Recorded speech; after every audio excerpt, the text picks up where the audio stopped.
Buenos días. Estamos celebrando el segundo domingo de Pascua, también llamado el Domingo de la Divina Misericordia.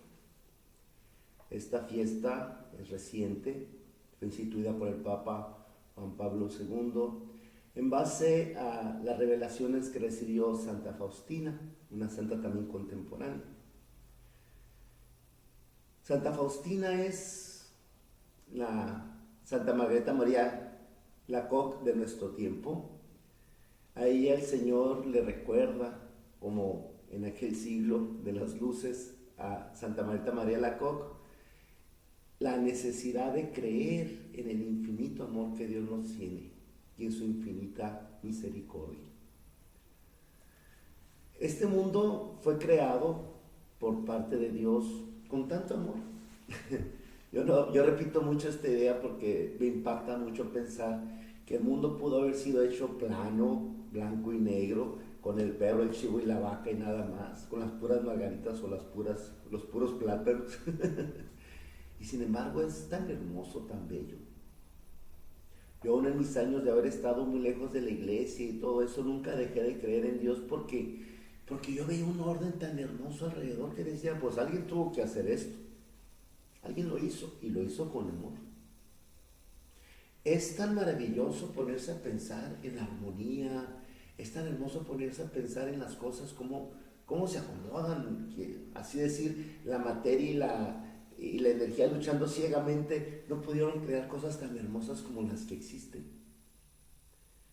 Para mí siempre existe esa idea de que alguien le puso ganas a esto y le puso ganas con mucho amor.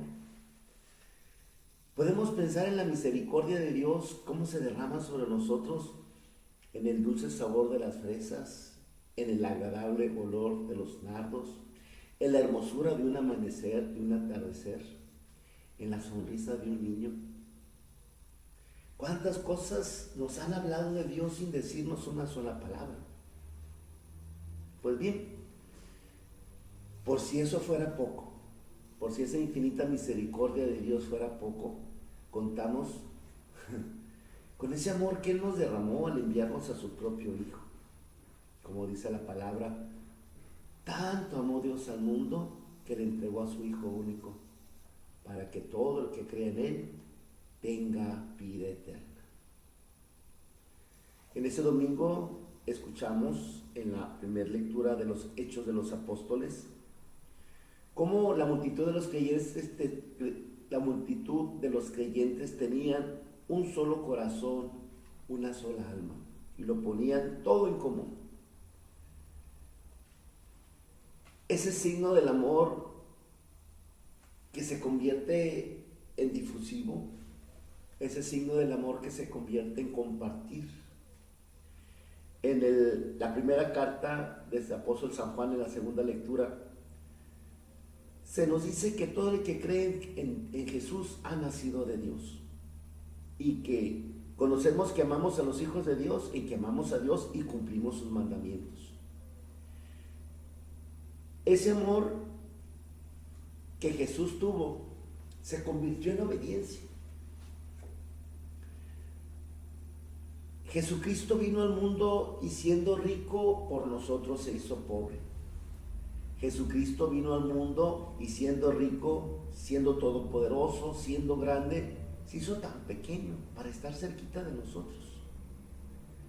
La misericordia de Dios se manifiesta para nosotros en esa condescendencia divina. Digo, porque Jesucristo pudo haber venido y decir, bueno, sí voy, papi, pero mándame un palacio y quiero ser hijo de un rey. Jesucristo pudo haber llegado en la mejor época de la historia, al mejor de los palacios. Sus padres pudieron ser los reyes más famosos de la historia. El mejor médico lo pudo haber esperado, sábanas hermosas y una cuna de diamantes. No. Fíjense a dónde vino y por qué vino. La misericordia de Dios se refleja en ese deseo de estar cerca de nuestra realidad más humana, que es la miseria, que es el dolor, que es la fragilidad. Él quiso compartir nuestra fragilidad para poder entendernos. Desde el pecado, Dios y el hombre era difícil que platicaran porque el hombre creó situaciones al margen de los planes de Dios. Ya ven, cuando pecaron Adán y Eva, lo primero que sintieron fue vergüenza. Y Dios hizo al hombre sin vergüenza. El hombre se aceptaba íntegramente como era. Y a partir del pecado empieza la vergüenza, y nació la mentira, y nació muchas cosas que provocaron en el hombre sentimientos que a Dios le costaba trabajo entender. Como el hombre le decía, Señor, tengo miedo, y Dios se diría, pues ¿qué será el miedo? Dios se preguntaba, ¿qué era el miedo? Porque él no le tiene miedo a nada. También el hombre decía, tengo angustia, y Dios decía, pues le dolerá la panza, o ¿qué tendrá? ¿Qué le pasará? Le mandaré un tecito. Y cuando Jesucristo viene, precisamente asume nuestra historia, de tal manera que ahora sí, a través de la experiencia de Jesús, Dios comprende totalmente nuestra historia y nuestro sentir. A partir de esa experiencia de Jesús, Él sabe lo que es el miedo, lo que es la angustia, lo que es la tristeza, lo que es la soledad, lo que es sentirse abandonado. Cualquier experiencia que tengamos, esa misericordia de Dios, ya la he experimentado a través de Jesús. En el Evangelio vemos ese relato tan hermoso cuando el resucitado se presenta ante sus discípulos. Estaban todavía con las puertas cerradas por miedo y se presenta y les dice así como si cualquier cosa, la paz esté con ustedes. Dicho eso, les mostró las manos y el costado. Cuando los discípulos vieron al Señor, se llenaron de alegría, pues imagínense. Los discípulos pudieron contemplar a su amado resucitado y se llenaron de alegría. Y recordamos la historia que no estaba el apóstol Tomás. Tomás, llamado el gemelo, en el capítulo 11 de San Juan, cuando Jesús les revela su deseo de ir a ver a Lázaro que está enfermo, y pues hace un poquito lo habían intentado prender, incluso apedrear, y dijeron los discípulos, Maestro, ¿cómo vas a regresar a Judea si casi te matan?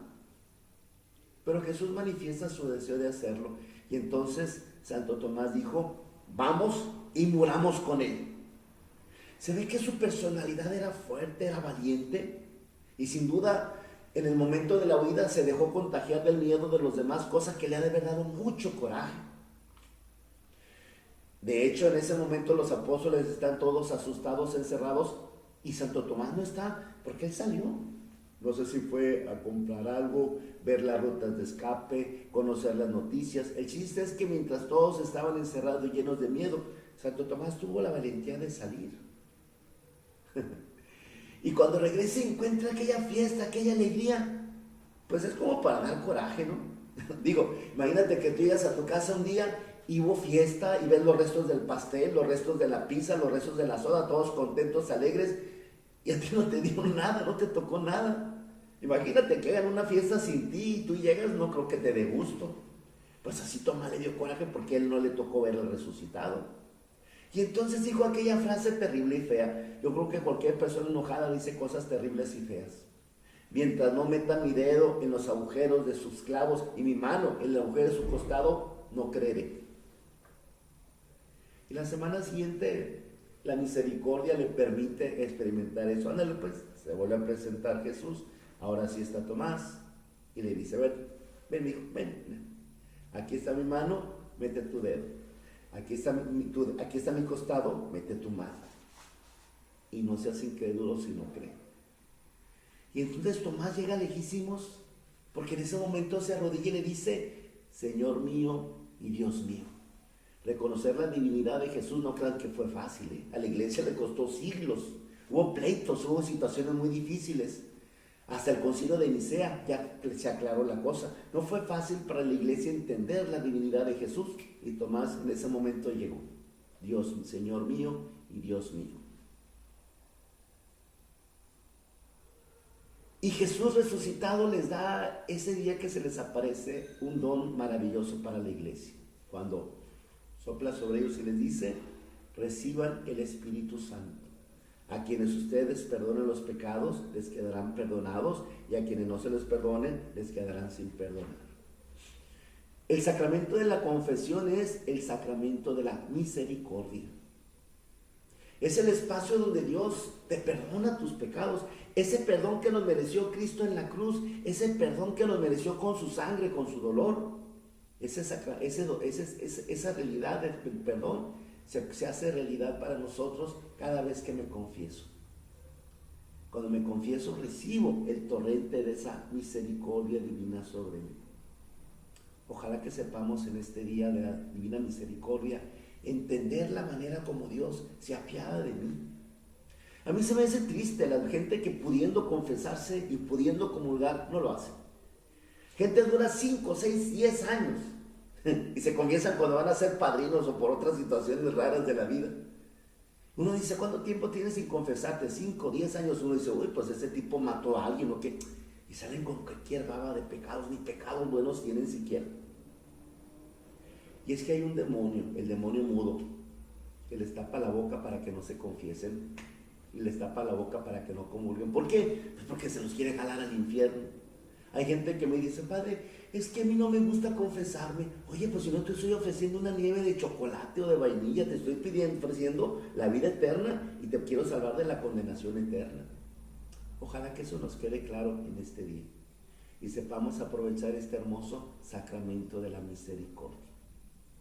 Hoy es día pues de la divina misericordia. Ojalá que a través de esta celebración eucarística, a través de estas lecturas, lo podamos entender, lo podamos experimentar. Date tiempo a una buena confesión, date tiempo, busca espacio para que te confieses y puedas experimentar tú también la divina misericordia que Dios tiene sobre ti.